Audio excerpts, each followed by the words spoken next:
Congratulations, Westside Patriots, on your three-peat state championship win. Live from Augusta, you're watching News 12, live at 5. The death of a Wagner Sally High School teacher now leading to a lawsuit. 31-year-old Janelle Robinson died back in August after South Carolina Highway Patrol says a truck hit overhead power lines. That caused a power pole to fall, hitting her in the head.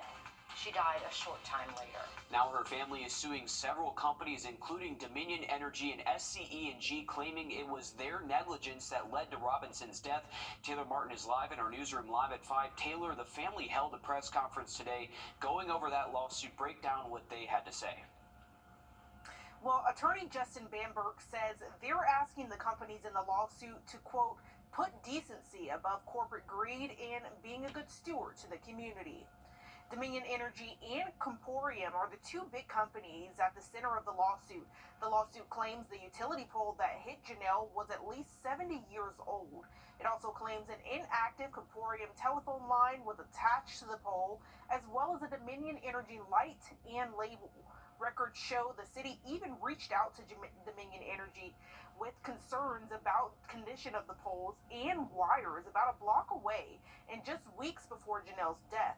Janelle's dad says at this point, it's about responsibility. We've been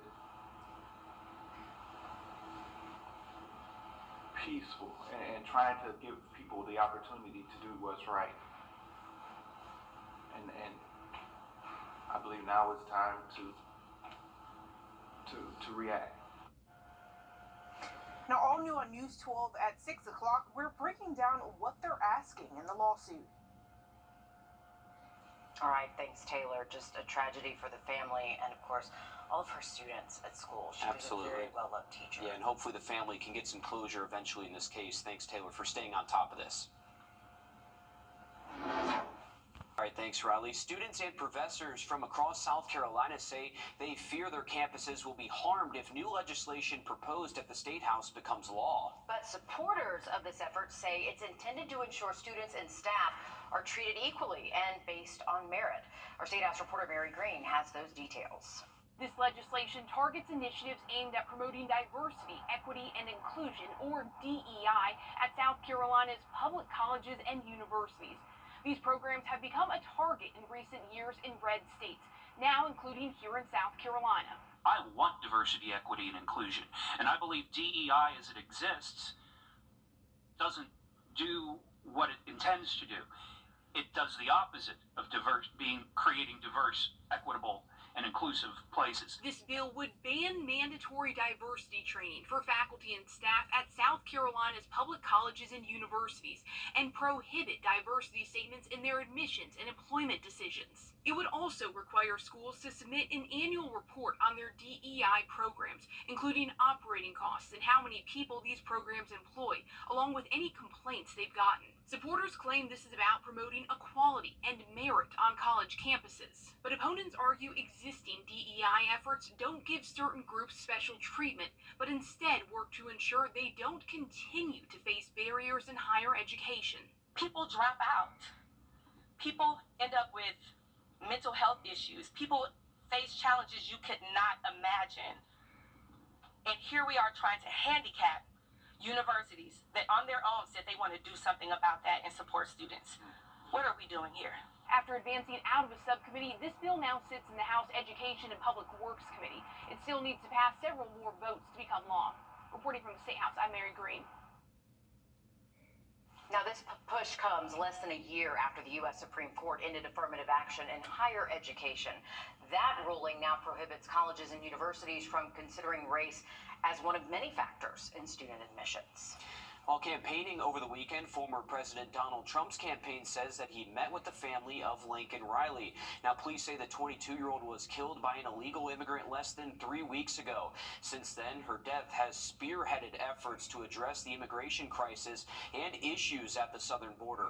While campaigning in Rome, Georgia this weekend, the family met and posed for pictures with the former president, at one point holding up a sign that says, "Say her name." That's the same phrase Georgia Representative Marjorie Taylor Greene used during the State of the Union address last week, directed at President Biden. A Grovetown mother joined doctors and sports celebrities at Georgia State Capitol today to advocate for House Bill 874. It would require all schools to have defibrillators and would mandate staff train to know how to use them. Former Atlanta Falcons quarterback Matt Ryan joined the American Heart Association today in support of that bill. The mother of 13-year-old Montrell Rouse spoke as well. The Columbia Middle School student died late last year after collapsing at a basketball game. No one performed CPR. The AED was not used before paramedics arrived. Just having an AED and having somebody there who knows CPR, knows what to do when a child goes into cardiac arrest can save so many lives. The bill passed overwhelmingly in the House. It is now awaiting a floor vote in the Senate. The clock is ticking, though. Only 7 days remain now in the legislative session. Abandoned boats. They're a common sight in the Low Country, and a new program is aiming to remove these boats before they become an environmental or safety hazard. South Carolina DHEC says abandoned and rundown vessels are a growing issue in South Carolina. This summer, DHEC plans to take in and recycle as many of these boats as possible to protect boaters and coastal ecosystems. Plus, advocates say it'll beautify the area. So the training program can allow someone to dispose of their vessel for no cost, and so that's a win-win. It keeps harmful materials out of our most sensitive ecosystems and also reduces the financial burden on owners of unwanted or aging vessels. Right now, this program is only for boats that are on land, but DHEC hopes to tackle sunken boats in the future. A Georgia police officer is being praised on social media for a selfless act that's going viral. You want to go get some blanket too? It's on me. It's my treat. All right, let's go. County police released body camera footage showing Sergeant Todd Heller helping a homeless man facing bitterly cold nights. Sergeant Heller bought the man a sleeping bag, wool socks, and hand warmers. He ate canned food or anything? Good? Good. Well, you did enough, man. Okay. Gwinnett police say Sergeant Heller spent $150 of his own money helping the man. At the end of the video, Heller tells the man, quote, "God just blessed you today. You just didn't know it was going to be me." Well, it's almost springtime, and North Augusta's Heritage Center is already getting in the spirit. How you can see one of its largest art exhibits ever. That's coming up next. Riley? We'll stay nice and dry the next several days, and temperatures will be warming up as well. Have a look at that full forecast just after break.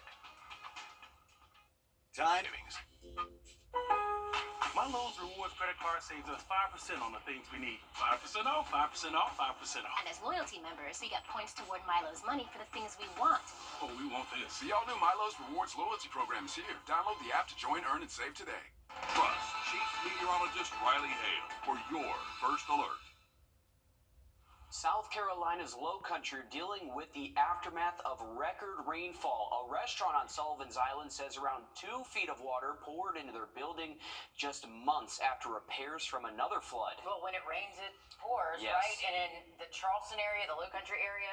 If you've been there, you know downtown with a little bit of rainfall, you're up to... Oh, a toilet flushes. Yes, there you Everyone go. flows. Well, another business had their windows shattered and part of their ceiling collapsed. The Charleston Fire Department says they rescued 13 people from the flood. So, yeah, we think we have some areas that are prone to flooding. We have nothing like our compared to friends in the Low Country. No, not at Right, all. Riley? Charleston definitely has a lot of issues. Even high tides cause a lot of problems for them, which is an everyday thing. But we actually have a high Savannah River as well, so you have that chance for some rain Friday, Saturday, and for St. Patrick's Day on Saturday. Temperature-wise, though, it looks like we're staying pretty warm the next 7 days. All right, thank you, Riley. The Arts and Heritage Center of North Augusta just unveiled one of its biggest art shows ever. And some of the pieces truly come to life. Our Will Volk checks it out. It's starting to look like spring outside and inside the Arts and Heritage Center. This is one of the best shows that we feel we have ever exhibited here at the Arts and Heritage Center. Executive Director Mary Ann Bigger says this is the biggest show they've ever done. They invited local artists from across the area to enter their work, and the response blew them away. More than 200 pieces are on display right now. Some people have just moved to the area, found out about us.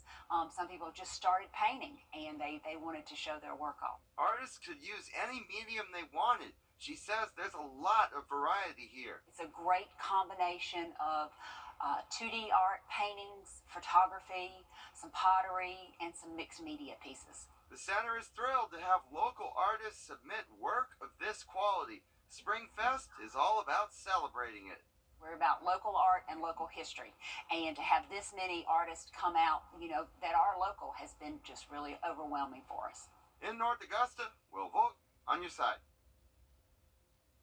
If you're interested in checking this out, it's free to go whenever the center is open. They're also holding a reception on the evening of March 21st with artists on site. So many talented local people. Experts warn that not wearing certified solar eclipse glasses can end up causing harm to your eyes. We investigate fake eclipse glasses sold online. First Alert Radar, powered by Jim Hudson Automotive Group. Cracks in your brake.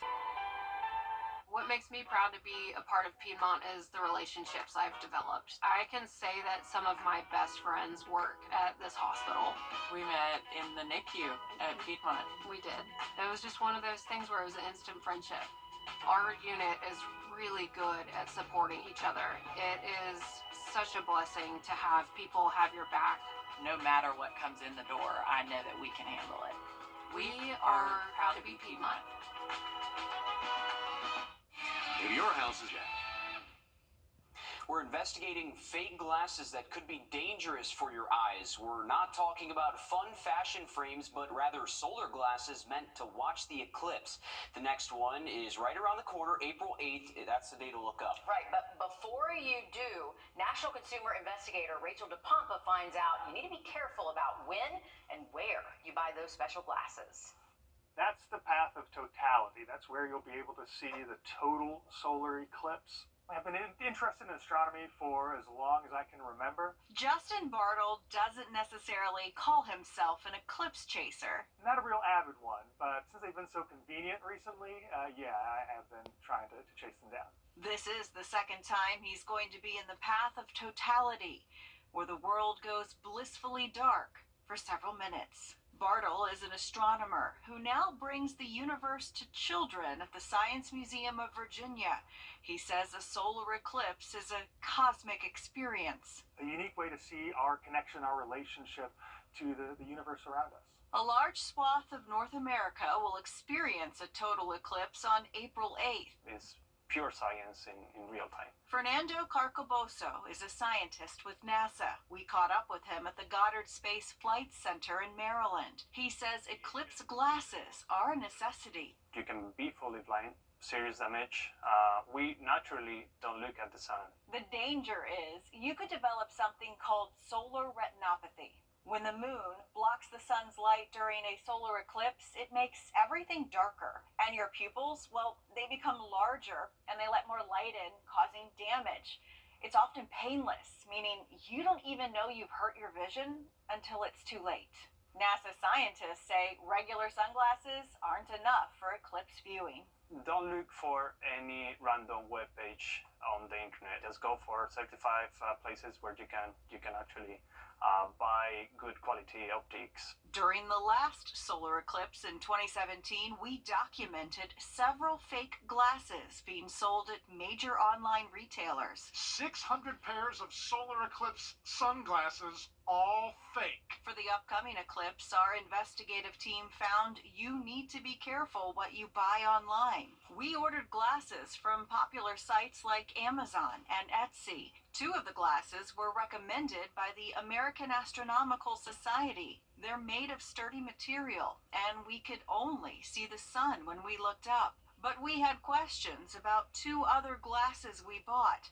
When we tested them outside, we could see more than just the sun. We reached out to Amazon, Etsy, and Temu about glasses sold online to ask if they verify the sellers. We never heard back from Etsy or Temu. Amazon responded back, but would not go on record about our safety questions. Justin Bartle also had questions. A little more light comes through these than those. It is the 21st century, so there's also nothing stopping anybody from downloading the ISO graphic, putting it on there. He says you need to buy from a reliable source or reputable vendor, like a science museum. The manufacturer should be named on the American Astronomical Society's list of approved eclipse glasses.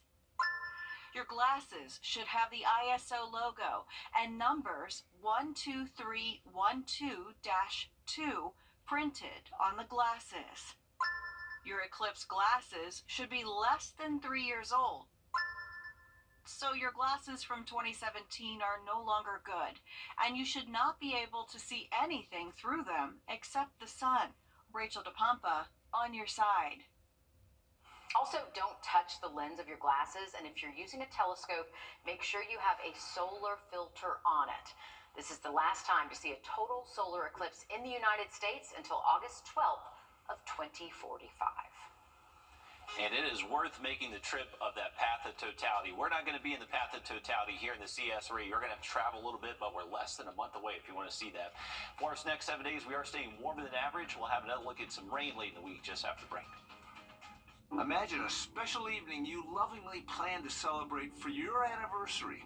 Flowers, a night on the town. Reservations and tickets months in advance. A truly special occasion. Imagine going to the hospital instead. A night of celebration turns into weeks of pain. George Sink Injury Lawyers will be there for you. Our team has the experience to help you get your money faster. Just call all nines now. Congratulations, Westside Patriots, on your three-peat state championship win. You're watching News 12 live at 5. Continues. Tonight, public meetings start back up for Richmond County school parents. Now, this is for parents to weigh in on their thoughts for the school system's 5-year master plan, which could change where kids are zoned and could close some schools altogether. Our Sydney Hood is live at Bel Air K-8, where the 5th public meeting is set to get underway at 6 o'clock. Sydney, what do we expect out of this meeting tonight? Well, right now, Bel Air K-8 houses about 1,000 students, but that could change if the school system's plan takes into effect. It recommends splitting the school in half, so Bel Air K-5 would then become Bel Air Elementary, and then a new Bel Air Middle would be built, and that would bring in students from Copeland Elementary and Reynolds Elementary. So what you can expect tonight is talk about a lot of shifting and moving around here, not just for this school, which was built back in 2018, but we're talking about a lot of schools in the school district. And joining me now is School Board President Charlie Walker. Now, when you were looking at these enrollment numbers for the district as a whole, what was so surprising about those numbers to you? Well, the surprising thing was is when we first opened this, as you said, back in 2018, it basically opened as a full school. So we understand that the growth is coming out into this area. It makes sense that we will be opening the new middle school. That will hopefully happen not hopefully, but will happen next year. And so it'll split this school it will become an elementary school. The new middle school will open, and we'll have the capacity to do what we're trying to do here, which is to fully fund these schools so that all the programs that are available for both the elementary and the middle school are available to the kids that are attending in this area. So a lot of growth, a lot of shifting around for these schools. That's the topic of conversation at these meetings. So again, we are at Bel Air K-8. Things kick off here in about 30 minutes. So if you can't come out, the school board is streaming it on the school system's website. And these meetings have been very contentious, a lot of parents passionate about this plan, so I don't expect this one to be any different. Yeah, we've seen how important it is by just the turnout to a lot of these meetings. It's so important to attend, and of course, if you can't, it is live streamed as well. Again, tonight's meeting is at Bel Air K-8 and starts at 6 o'clock tonight. The last meeting is tomorrow at 3 p.m. at Richmond County's central office. This last meeting will be an overview of the impact on all schools. Details on the meeting and the full master plan breakdown can be found on our website, wrdw.com. Switching gears to weather now, it's starting to feel like... All right, thank you, Riley. Washington County High School mourning the loss of one of its own tonight. In a statement posted to Facebook, the Washington County Public School District saying Tyson Tillman has died. Now, there is no word yet on the nature of his death, but the school district says they will have a crisis intervention team to help any parents, students, or staff during this time. A 21-year-old is dead after a workplace incident at Club Car's Evans facility. Now, officials say Alyssa Drinkard was working as a contract labor worker Friday evening when she experienced what Club Car is calling a critical injury. Club Car says it's working with authorities and the contractor in an investigation to determine what happened. A man suspected of a 2021 shooting at the Gordon Highway Waffle House acquitted of all charges. Andrew Gaines's charges included malice murder and felony murder in the death of 32-year-old Nicholas Wilson.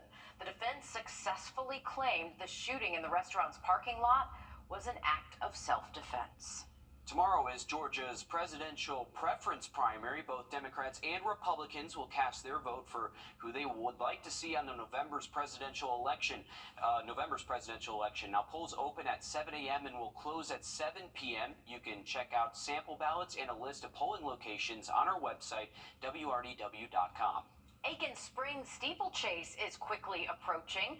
Next Saturday, the 23rd, hundreds will come out, rain or shine, in their best clothes and, of course, hats, as jockeys compete for more than $140,000 in purse money.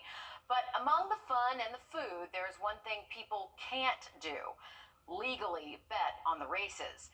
Many worry that Palmetto State will be left in the dust when it comes to sports betting. South Carolina right now is leaving a lot of money on the table or letting it go elsewhere, where we could have it here and then it would generate money which could go back into the state, into the horse industry. Starting today in North Carolina, fans can bet on horse races. And Georgia could soon pass similar laws. All new on News 12 at 6 o'clock, our Hallie Turner takes a closer look at how Aiken could benefit from sports betting on races.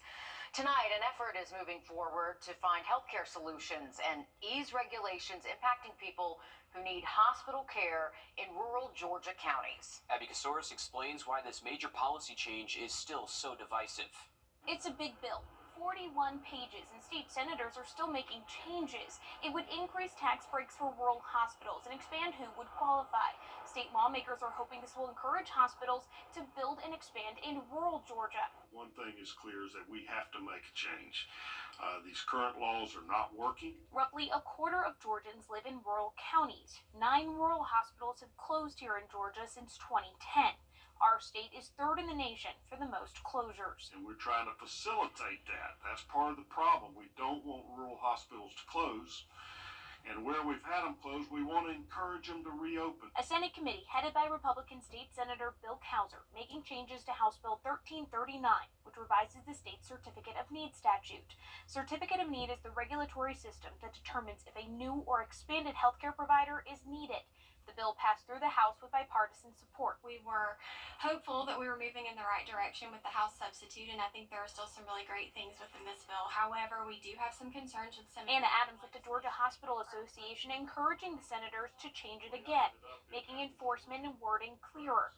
Jacqueline Harn with Americans for Prosperity says their group would rather see a full repeal of Certificate of Need. But we believe this is a good step forward that would allow more patients to receive the care that they do need. Monty Veazey with the Georgia Alliance of Community Hospitals feels more should be done. The short of Medicaid expansion, I do not know. These hospitals need cash flow. And just flipping through this bill, you'll see a lot of words crossed out, which means it will need another vote again in the House. The House Speaker and the Minority Leader all signed on as a sponsor for the original piece of legislation, meaning it's a very important bill for both parties. In Atlanta, I'm Abby Casores. A first-of-its-kind medical trial looking for a new way to treat sickle cell disease, and it's happening in South Carolina. Just ahead, how this research could impact millions of people. Riley? Well, looking good tomorrow for the Georgia primary election and warming temps up as we get later into the week. We'll have that full forecast next. Brett, what are you doing? Laminating some stuff. First off, pretty sure that's a federal offense. And second, that's for our customers to laminate their Medicare cards when they come in for a commitment-free consultation. My bad. Are you 64.com? Oh, staying in the 70s and potentially 80 Thursday. Thanks, Riley. A medical trial happening right here in South Carolina could change how sickle cell disease is treated for millions of people. Right now, the disease has no cure. It causes lifelong pain and life-threatening conditions. One of the only treatments is a bone marrow transplant, which doesn't work for everyone and can be dangerous. The Medical University of South Carolina is currently testing a type of gene therapy. It could bring hope to those fighting the disease. As Autumn Klein reports, the trial is already showing signs of success. I just kind of accepted that maybe, hey, one day I might close my eyes and it just might be, the end. 23-year-old Olivia Peterson was born with sickle cell disease, so much of her life has been spent in hospitals and in pain. But this all may soon change, as she is the first participant to undergo the Ruby trial, which is huge, as she was not able to go through with a bone marrow transplant and began to lose hope in ever finding a cure. This just means just so much to me. From all that I've gone through. Peterson has completed the stem cell collection portion of the trial and is currently undergoing blood transfusions. This is still the beginning, but those behind the trial at MUSC are already seeing improvements. I think we've already seen differences in her pain level and in her quality of life. The transfusions have helped her to have more energy, to have higher hemoglobin levels, and to just kind of overall feel better. And we haven't even gotten a transplant yet. Peterson is so proud to be a part of this trial and hopes that her experience will allow others with sickle cell disease to be helped in the future. She said that she also really hopes that more people begin to understand how tough the disease is and how severe and damaging the pain can be, as well as the treatments. I think that's the biggest thing. I just need people just to understand just a little bit more, because it's so much more than just what you hear. And I'm hoping that with all of this, that could be the case.